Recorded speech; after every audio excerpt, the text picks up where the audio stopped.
well, I'm going to have to heal from this breakup, so I may as well show the process of doing it. Yeah. Which I did. And I actually found it really cathartic because some people could see the videos that I was creating as a sense of like attention seeking or being like, you're doing this to get back at your ex because you know he's watching. But it was none of that. For me, it was more like if I create videos for the next 30 days talking about healing from a breakup, it gives me a purpose to wake up in the morning, to be quite honest. Yeah. And it gives me that motivation to go out and actually like get over it. So that's what I did. And I've kind of been doing it ever since. Buckle up, bitches. This is gonna get bumpy. This is the breakup diet.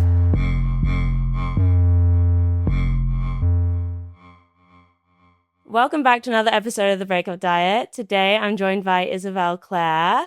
Hiya. So, for anybody who might not know you, give yourself a little bit of an intro. Oh gosh, content creator, actress and presenter. Can find my stuff on Is Does Life on TikTok. Basically got monetized because I went through a breakup. And here we are. Here we go. Every cloud. Off the breakup. We love that. I know. Is that how you got into doing like street interviews? Well, I've been doing street interviews for about a year and a half. So like backstory, I used to work in fashion, had a mental breakdown working in fashion, and then decided I wanted to do something different. So trained in acting, started doing street interviews just for fun with my friends, and then just kind of went from there. With the fashion, did you want to start your own brand or you didn't know? I was a fashion buyer. Okay. So at Selfridges, the big yellow department store. I was there for about 4 years and I loved it whilst it lasted. But then I've always kind of wanted to become something myself. Yeah. Like massive fear of being forgotten. And I just had enough of it, I think. I'd done it. I'd ticked that box and I just wanted to do something different. So I can't remember who said to me, like, you'd be really good at acting. And I thought, I've never heard that before. I used to be like the tree in the Christmas play. I was like, you know what? 24, may as well give it a shot. So I did. That's so crazy. That's so nice though. Like it's actually such a scary thing to change industry when you've been in something, even for 4 years, even a year, and you're used to it, and you're used to like that amount of income or whatever, and then you change to do acting. Mm-hmm. Terrifying. Did you have any doubts when doing that? I had hit a rock bottom. So I was like, I literally don't have any other choice. It's either I continue to stay here and be comfortable or push myself out of the comfort zone and go and chase my dreams, essentially. Yeah. Like, I've been creating YouTube videos since I was 9 years old. So it was kind of always something I loved doing, but I never thought it could possibly be anything. Like, I've got a fashion degree, for God's sake. Yeah, I got to a point where I didn't really have any other choice. And I think when you're in that position, especially when you're living in London, you've got bills to pay, I just made it work. God, creds to you. Thank you. God, that's so scary. scary. Acting's hard. You know, I studied acting, like studied it through courses and stuff. I didn't go to uni for it. I actually went to uni and then dropped out studying fashion. No so, yeah. way! I only lasted like a month and I was like, this is not for me. Gosh, I wish I did that. Yeah, and then went and did acting stuff. But it was more for me, it was more like a character development thing. Yeah. But that's why I know it's so hard. Yeah, it's so hard. That is rejection therapy to the max. No wonder you're good at street interviews. We live on a floating rock is how I see it. I think doing street interviews in London is actually so much easier than probably anywhere else in the UK because there are so many people that you know you're never going to see again, but it's definitely challenging. You have to do it to a certain point where you just don't care anymore. Obviously at the beginning, same with like rejection in acting or rejection in anything, could be dating, relationships. You've got to keep going through it to realise, you know what, I survived this last time, I can survive it again. Yeah, the first time I did it, I've done it twice only. Yeah. But the first time I did it, I was so scared. I was like, we need to have a drink. We need to have a drink. But people are generally nicer than you think. People Yeah, they can are. be rude. They can be, but it's like, well, I won't want to talk to you anyway. No, they actually are nice. To Yeah, be fair. most of the Like time. we haven't had a bad. We've only had people like run away, being like, "No, No, don't talk to me.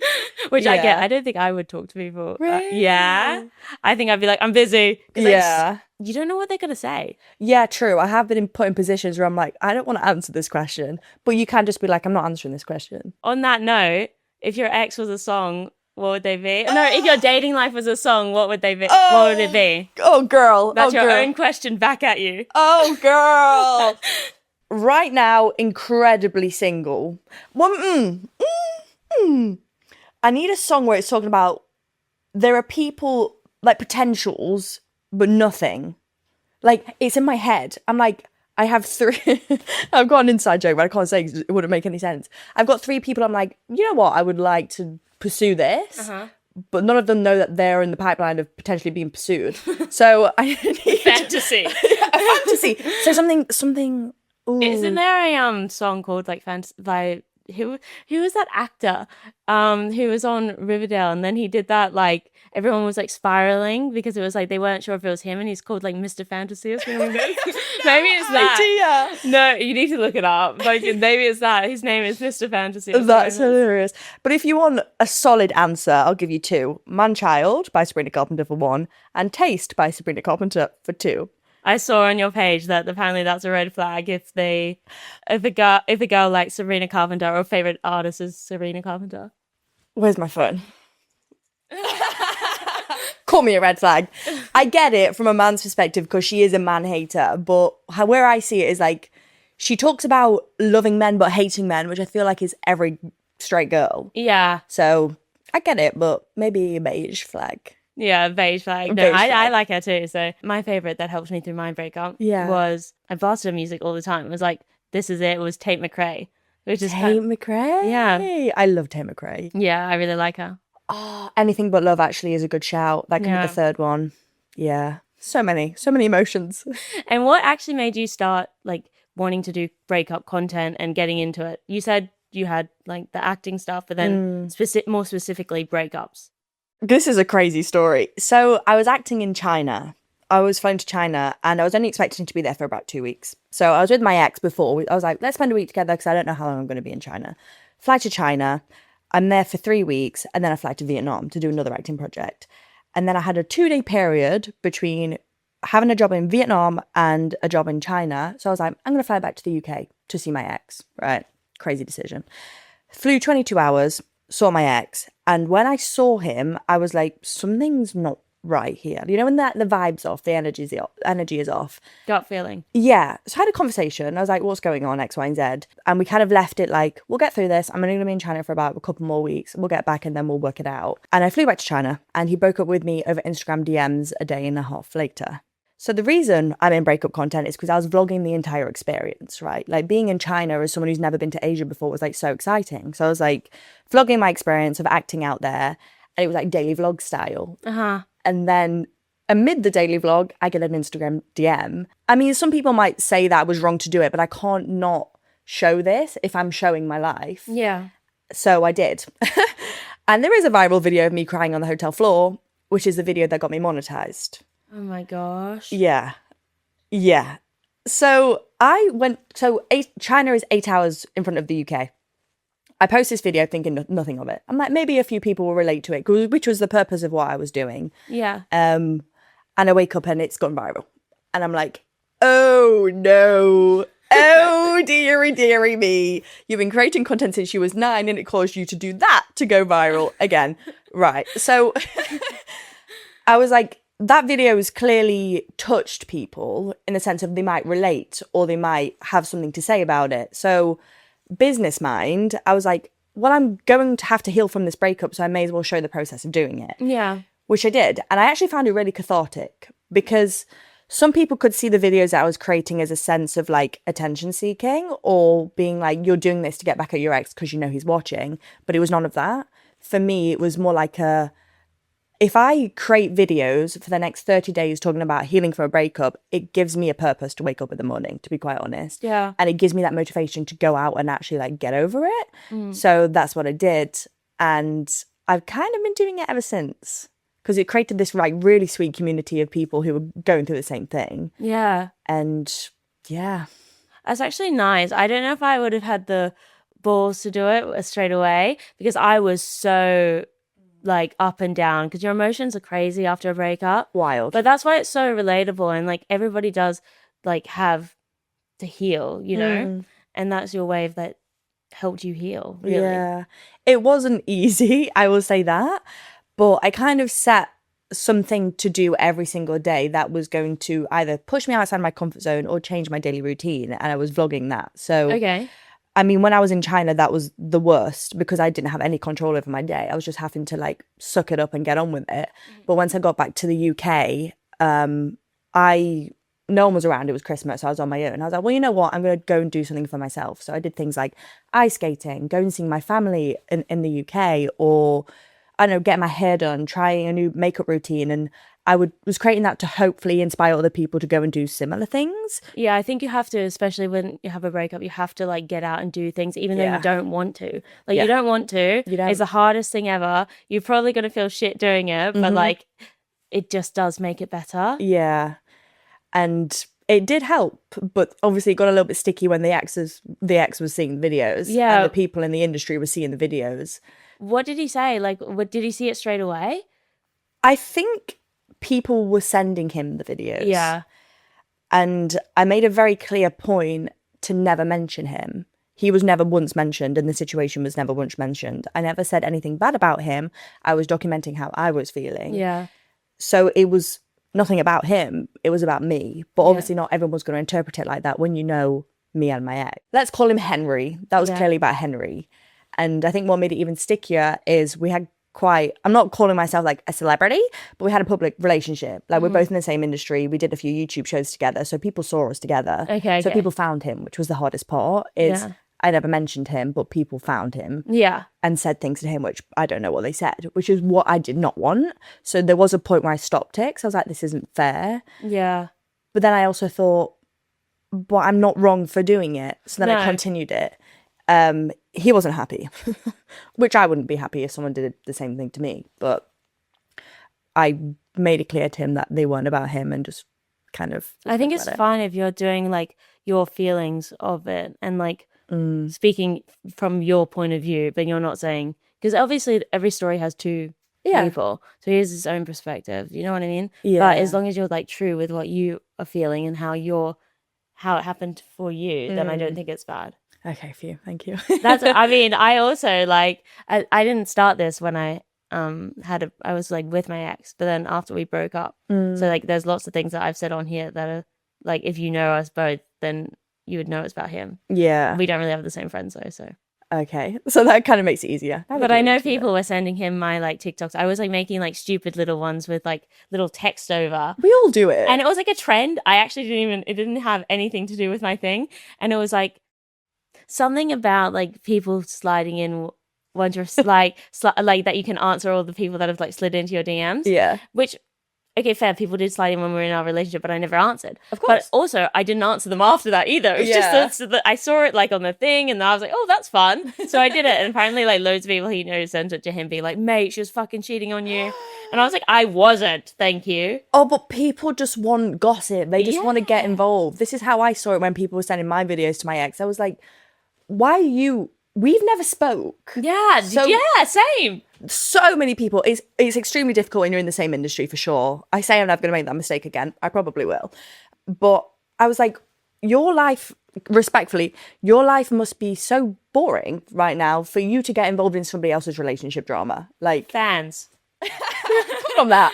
That's what my friend, I was like ranting, my friend's like, Yaz, we love a fan. And We I was like, love a fan. We love it. But like, the audacity to not even text. There are people who sent my videos to him who I've spoken to before.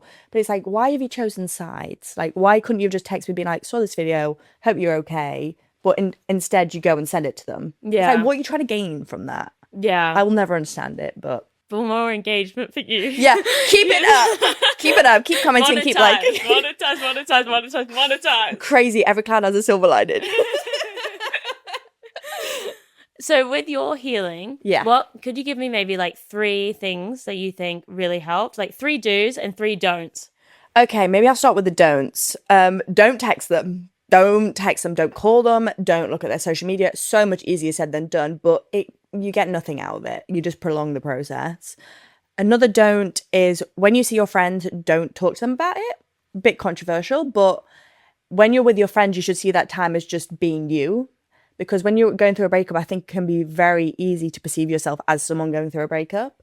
But if you go about with your friends or your family like nothing's ever happened, you will get the response back. So say, for example, you go out for a coffee and you're like, oh, he said this, he did that, he did the other. You're not giving yourself time to actually enjoy yourself. So speak to your friends about, I don't know, what they did during the week or like the normal girly chat that you have. Yeah. Obviously, there are times, there are moments where you will want a friend to lean on, but don't make it every time. Yeah.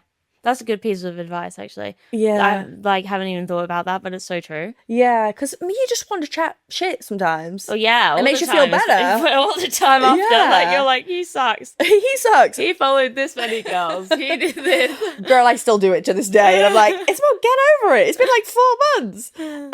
Another don't blame yourself. There are two sides to a story and two people that are involved in a breakup. One person might break up with the other, but there are two sides. Don't blame yourself, because sometimes it is just the fact that they're not in a good place or they just don't see it going any further. It's not a you problem. It's not that you're fat. It's not that you're ugly. It's not that you're a horrible person. Maybe it's just not your person, which is also something really hard to digest. Yeah. Because you're automatically like, oh my God, should I go brunette? Oh my God, should I lose weight? Oh my God, should I do X, Y, and Z? They loved you for you, and maybe it's not the right time, or maybe they just discovered they're not your person. It's more personality vibes, I would say. Yeah, it literally could have nothing to do with like the way that you look, the way that you are, nothing. It's just that they're not in love. Exactly, too. which is so hard. It's so hard to not be like, it's me, I'm the problem. Maybe you are the problem sometimes, Yeah. but not all of the time. So Yeah. there are still things that you should be proud of yourself for, like still have that level of respect for yourself. Yeah. So hard, so much easier said than done. It's so everything with the breakup is so much easier said Oh than girl, I done. still stalk his TikTok. I still do it. Yeah, I mean, yeah, I was so bad. After my breakup, I was so bad on Instagram. I was like an FBI agent. I was like, let me crack it out. Like, let's go. I wake up and I'm like, oh, and like, have you seen that video where the girl's like has the two computers and she's like cross-referencing the like following list? No. Oh my God, it's so funny. I'll send it to you. It's like this girl, and she's like made a video of like his following goes up one. He's like after a night out, her boyfriend or something, goes up one. She then gets out like her two computers is on like Excel cross-referencing names and stuff like this. I felt like this, but I didn't do that. But like I could just remember them because I looked at it so much. So funny. It's so Reposts are my favorite thing. What are? Reposts on TikTok are my favorite thing to stalk, because you can look into someone's brain with the stuff that they repost, right? Like, I posted so much bad stuff. Like so much breakup content. I'm like, yeah. That was true. That makes so sense. does everyone. Like, I'm outing myself here, but the other day you reposted a video of Angelina Jolie, and I was like, since when did you like brunettes? Since when? I'm going brunette tomorrow. Literally. But you do just silly stuff like that, but try not to. Easier said than done. I had the exact same thing, but it wasn't like, it was more like the following list, and he was suddenly following all these things. I know all these exes are blonde. I know everybody else is blonde. He's always told me he only likes blondes, and I was like, why the fuck? Are there 10 brunettes on here now? Exactly. I'm like, right, great. Angelina Jolie, fantastic. Oh God. What should you do during a breakup? Not any of that. Not any of that, no. Even though it can be fun sometimes. Push yourself out of your comfort zone. Trying to change up your routine. Obviously, there is like a common thread of being like, get your hair done, get your nails done. It makes you feel nice. Do things like that. But also do things that you never really even thought about doing before. Like ice skating, going to a dance class. Just something to switch up that routine. Because I was saying it kind of like tricks your brain into thinking it's a new chapter. Yeah. Because the way you spend your day is the way you live your life. And when you're spending every day with someone, that makes you feel like that's going to be for the rest of your life. But when that's taken away, it's like, whoa. So trying to do things that kind of switch up that routine really helped me. Lean on your friends and your family for support when you need it, but not all of the time. Because I think the hardest part, and I bet you felt the same when you went through yours, is like when you get home at night to yourself and you're like, whoa, I feel so alone. It's like you have to be able to rely on yourself more than you rely on others. Yeah. Also easier said than done. Yeah. I didn't have it as much like necessarily just at night because we were long distance, and so I was alone a lot of the time. But what helped me was the opposite of yours with that. Really? Because my friend actually kind of moved in here and was here with me. And then my mum was also here for a bit just by coincidence. Yeah. And so that was really nice, but also really like tragic because I was like months later, I remember I was just like crying because I obviously had a wave. Yeah. And I was like crying in my bed and my mum could obviously hear me and then like came in and snuggled me in my bed. I'm like, I'm 25 crying in my bed and my mum's cuddling me over this boy. Yeah. But like it wasn't like, I was like, but that was months later as well. It happens though. Like some things can just trigger you. So if you've got those people to lean on, of course do. Yeah. But there will be times where you do just have to like learn how to do it yourself, which I kind of had to learn the hard way because I was in the middle of China and I didn't know anybody. Did that make it even worse? Because you literally, especially if you're like not in, like, I've had one breakup where I wasn't in like London, and I found that really hard because I was like, I'm alone, and I was in a hotel room, and I was like alone in a city where I didn't know anyone. It just made me feel so much more lonely, and I was only there for like one night alone. But it was like, I was like, oh no, even though like a hotel room in my bedroom, it was just this massive difference. And I was like, nah, huge difference. It was rough, girl. It was really rough because China don't speak the language. Yeah. The only people I knew were the people I were working with, which I will say were the biggest godsends. They were these two guys from America, known them for maximum 2 days, and they were just there to just like make me laugh or like talk about it. These guys don't even know me, but they helped a lot. But when they weren't there, this is what I'm saying, like, try and help yourself if you're in the circumstance where you need to. It was the hotel rooms. It was like getting to a hotel room on my own at the end of the night being like, I feel so alone right now. 8 hours ahead of UK time. Couldn't speak to anybody. Oh gosh, that is hard. It was awful, awful, awful. Luckily, I was in China for about another 2 weeks after that. So like it helped in the sense I was away from home. So I didn't really have to deal with it. And also, you're on a job. So like you were like, nah, okay, I kind of have to push it a bit. Yeah. Which isn't good, but like you should feel your feelings. But like you kind of have to sometimes just be like, nah, this is a problem for later. Yeah. Especially if you're like doing acting where you're being like very emotional and vulnerable. So vulnerable. It was the crazy. I couldn't even write some of the stuff that happened when I was out there. But it was hard being out there in the sense of I knew that I had to fly back to the UK and I had to deal with it. I think that was the hardest part because it kind of felt like a fever dream being in China. And then I had a 22-hour flight back to the UK, and that's when I really, really felt it. Oh, no. Especially because it was pre-Christmas. It was like a week before Christmas. And I was like, fantastic, this is really fun. Jolly time. Really fun. But then that did push me to go out and do things that I wouldn't normally do and create the content. So like every cloud has a silver lining, but no, girl, it was not easy. What's the biggest mistake you've like heard about people making in a breakup after? Staying in contact. Like even following it all? Yeah. Because even though you don't think you're doing it, you will subconsciously want to know everything that they're doing all of the time, 24/7. And I think it kind of stops you closing that door if you need to close the door. I don't know if you can be friends with an ex. I tried it with this one and it just made it even harder for me. How long ago was it? The breakup was so messy, girl. It was in December and then we went no contact. Did I text him probably every other week? Yes, which because that's just what I do. Fair. Which was a huge mistake because then it was just having the same conversations over and over and over again. But on the flip side to that, sometimes you do have to do it to get to a point where you're like, I actually don't want to talk to you anymore because I think you sometimes have to go back a few times. Yeah, which is not good. You probably waste time, but like. Sometimes you do just have to go back till you're really like, nah. Yeah, you're not it. Yeah. There's, two sides. No contact is good for me now. At the beginning, I mean, no contact would have been great for me at the beginning because I would have just stopped myself from like saying a load of things that I ended up later regretting. Nothing like malicious, but like, you know, when you're like so vulnerable, you just say a load of stuff and you wake up the next day and you're like, shouldn't have said that. Yeah. Because you're saying it out of state of emotion. My best friend actually did say to me, no text is good after 10 p.m. And I stuck by that rule and it really helped me. Because you know, when you're like awake at 1 a.m. in the morning, you're just like feeling your feels. You're probably like listening to, I don't know, Adele. And you're like, oh my God, I just lost the love of my life. And then you just text silly things that you've not thought about. So like, if you can refrain from doing it, please do. And if you really do want to talk to them, the best thing to initiate is meeting them in person. Because texting, you can say whatever you want over text. And like, it's less daunting to do it that way. And sometimes you can say things that are maybe a bit more heightened emotion. But if you get to a point where you're like, no, you know what, let's be civil. Let's go and talk about everything over a coffee and move on from there. Probably the best way. So you believe in a closure conversation? I think I do. Yeah. I think I do. I would say that you get closure from yourself though. I was in a huge stage of denial.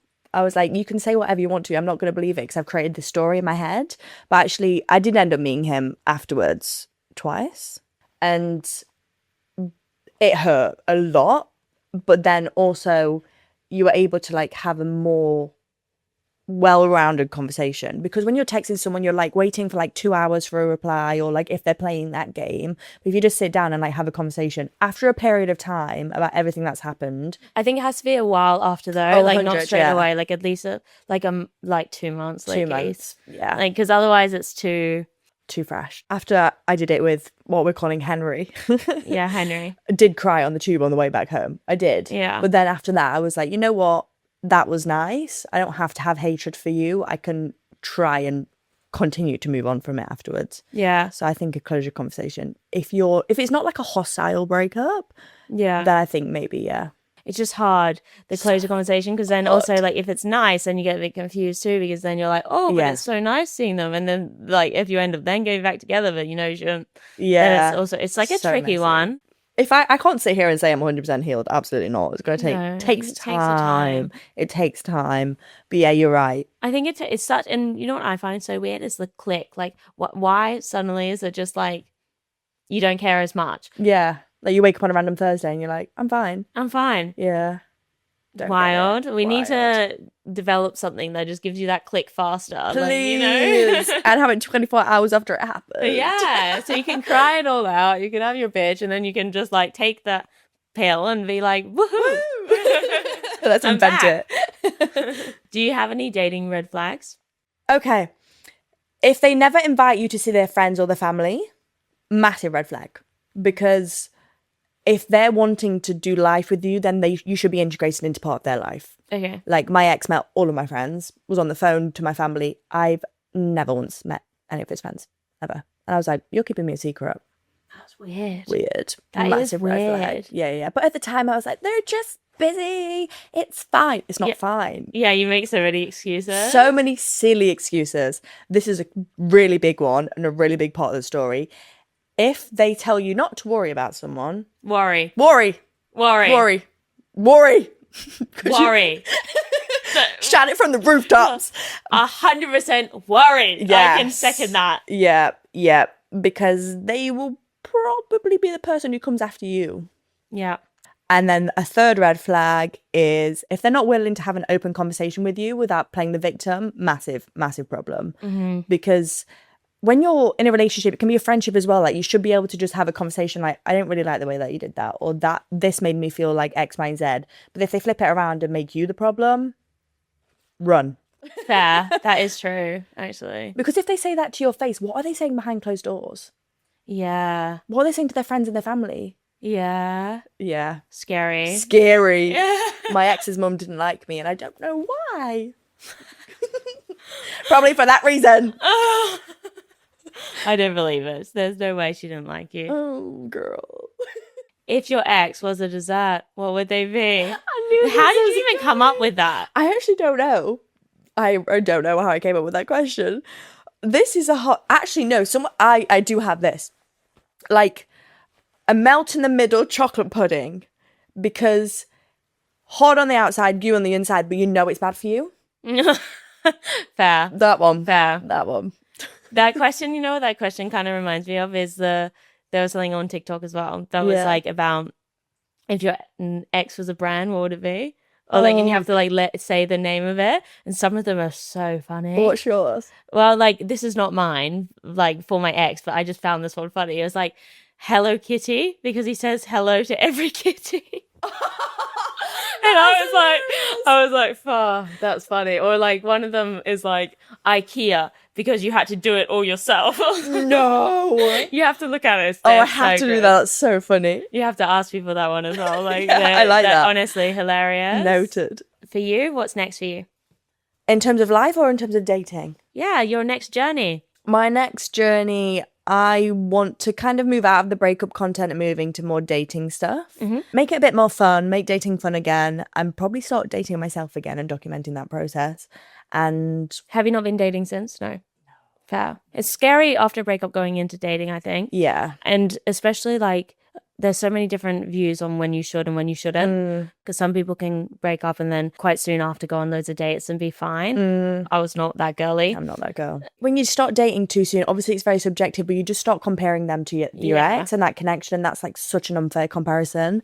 Especially also with your ex, like you have so much history and like you've built up to being so close to. And then you have the breakup and then you go on the date and you're like, why don't I feel like that? But probably at the start with your ex, you obviously didn't feel like as close either. Yeah, I didn't fancy my ex when I met him. I met him on set, which was hilarious. Actually, no, I take that back. I kind of did, but kind of didn't. I didn't think that meeting him where I met him would have led to what it was going to become. And sometimes that's kind of the best way relationships happen. Like, you're not looking for it and it kind of just happens. But it was just so frustrating, though, when you want to start dating again and you start going like the dating apps and like go on first dates. I'm always in two minds whether I do actively look or I just like let it happen. The thing is, I'm in this phase of like, I'm on dating apps, but like, I want to just let it happen. Yeah. But I'm not that social. Like, as in, I'm social. That's the thing. But then when I'm out with my girls, and I'm not looking. And I feel like you have to literally be like a vulture and looking at these men. And then like you have to stare at them like into their soul. And then they might come up. And I'm just not like that. Yeah. Is there any chance you could meet people at work? No. Where am I going to meet them here unless I'm inviting hot boys onto the pod? Come on. Yeah, it's a weird one. It is a weird one. Where are you going to, what do you think you're going to do? I want to get back on the apps, but I just find them very time consuming and you can't read someone's energy on an app. I think I'm just going to start sitting in coffee shops and hoping hot guys will walk into the coffee shop. Well, good luck. Thank you. And thank you so much for coming on the breakup diet. Thank you. It's been fun.